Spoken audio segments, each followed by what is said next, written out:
Maganda mga bossing, sa naghahanap po dyan ng business class SUV, baka obra to sa inyo mga bossing. Alam ko naman marami dito is Toyota Fanatic mga boss, kasama na ako doon mga bossing. Pero try lang natin pasilip to mga boss. Napakagandang unit mga bossing. 2024 BYD Sea Lion 6 mga bossing, plug-in hybrid.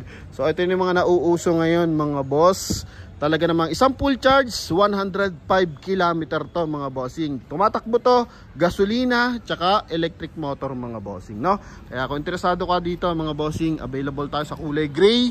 So nag-change color lang si bossing, dumating na kasi yung kanyang order na white. Kaya ito, binibenta niya na yung kanyang kulay gray. Pakita natin interior. Yan mga boss, power seat. Okay. Ito, brown leather. Tingnan naman yung kanyang head unit. 15 inches touchscreen monitor mga bossing. Then moonroof to sunroof yan mga bossing. Okay, dalawa yung ganito niya. Ito is pang gasolina.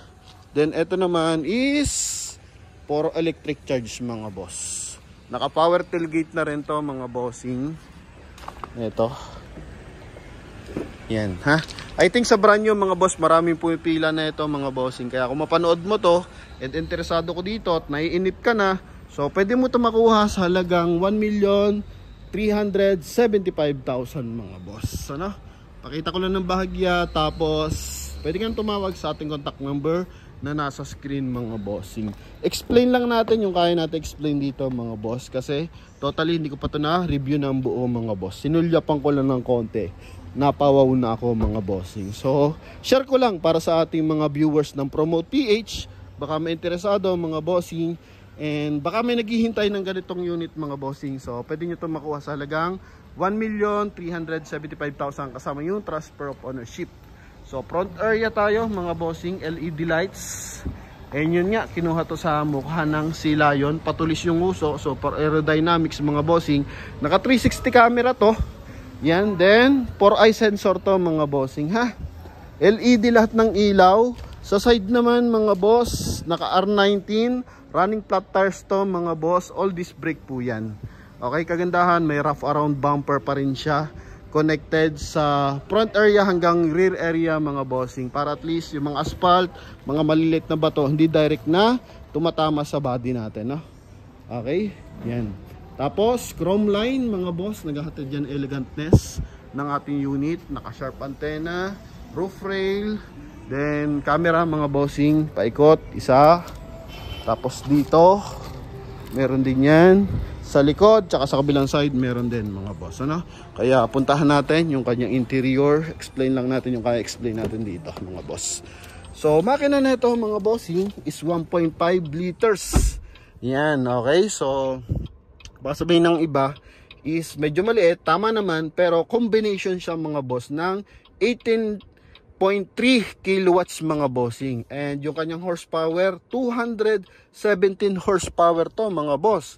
Para siyang mga Fortuner mga bossing. Ganun kalakas yung kanyang makina mga boss. Then sa monitor, eto mga boss, head unit. So 15 inches yan.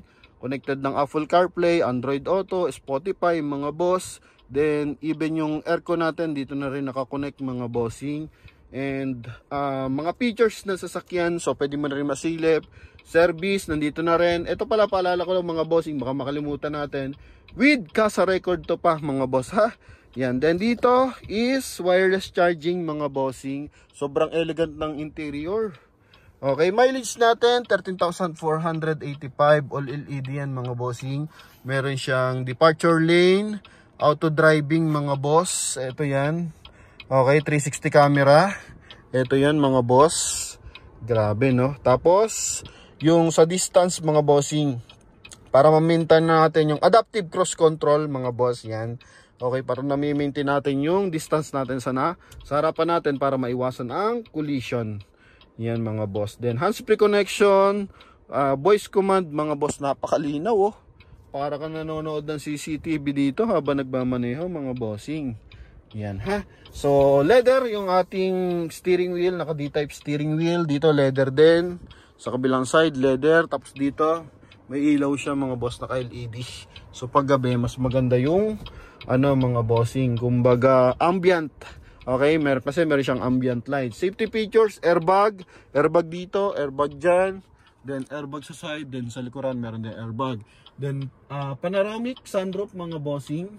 Okay, hanggang dulo yan, open natin yan mga boss. Then black yung ating ceiling, sun visor with mirror, with lights, LED lights na rin. Dito rin ganun mga boss. Yan. Okay. Tapos rear view mirror, auto adjust na rin yan. Kung may mga LED lights na tumututok sa atin mga boss, yan, kusa nyan nalilesan yung ilaw nyan mga bossing. And then nga ito, adaptive cruise control mga boss, more on safety feature, sobrang dami na ito. Okay, then upuan para sa naka racing seat na naka built in, brown leather tsaka gray na leather mga bossing. Oh, grabe quality mga boss. Then transmission natin, so ano lang to, drive, reverse, neutral lang siya mga boss. So sobrang basic lang gamitin. Okay, then ito yung kanyang push button, dalawa available natin susi mga boss. Yan ha. Okay, then dito basic na lang sa kanya yung power fold, power adjust side mirror. Sobrang basic na lang yan. Pakita natin mga boss. Yan o. Ay sorry, hindi ko napindot. Ito. Yan mga bossing. Okay, then dito sa kabilang side, nandito lang yung ano niya mga boss oh. Gara oh. Oh ha. Then hand grip, ang ganda. Door opener, lupet mga bossing oh.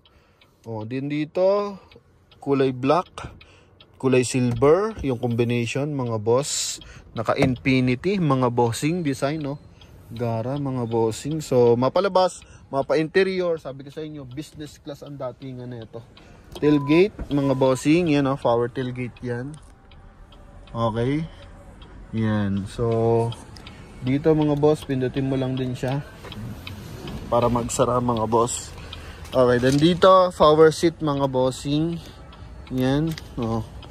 Magkabilaan yan mga boss, power seat. Dito naman is yung ating armrest.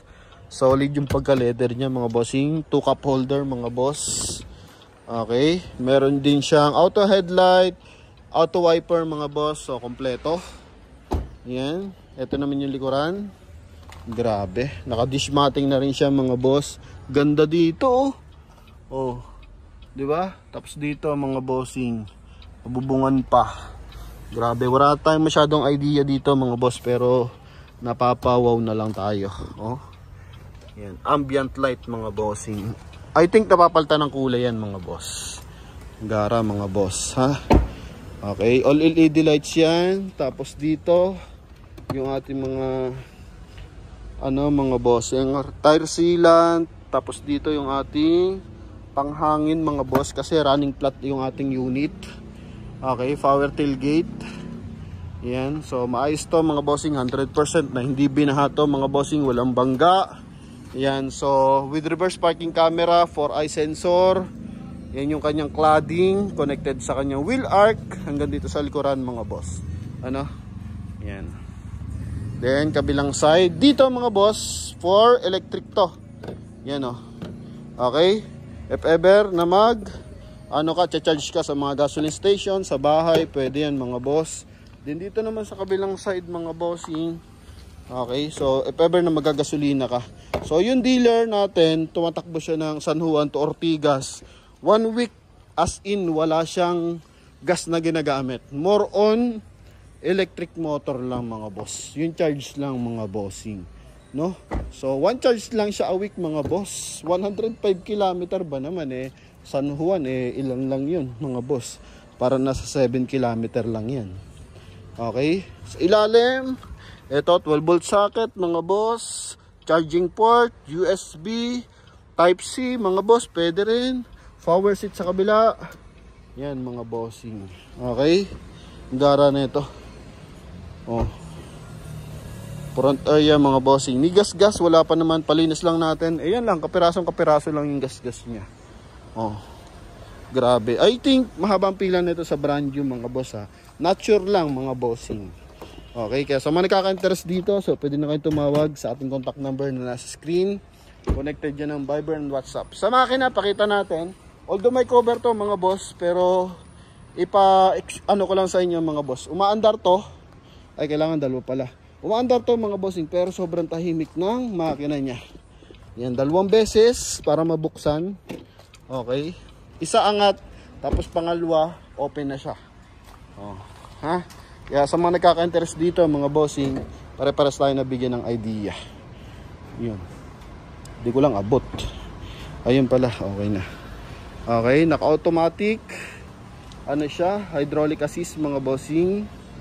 Yan, so lagayin lang to ng wiper, washer, mga boss, tubig. Yan. So, ito pwedeng tanggalin to, mga bossing. Then, nandyan yung kanyang engine bay nasa loob.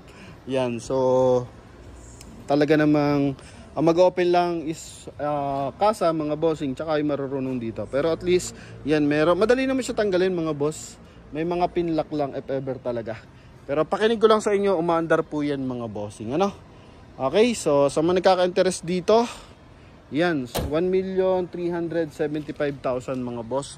Pwede nyo makuha yung ating Sea Lion 6, mga bossing. Oh, yan. Kaya sa mga Toyota fanatic, mga boss, kabilang ako. So try nyo lang silipin, mga boss. Wala namang problema yan, mga bossing. Ano? Yan. So maraming salamat sa suporta, mga bossing. Ingat po palagi. Thank you.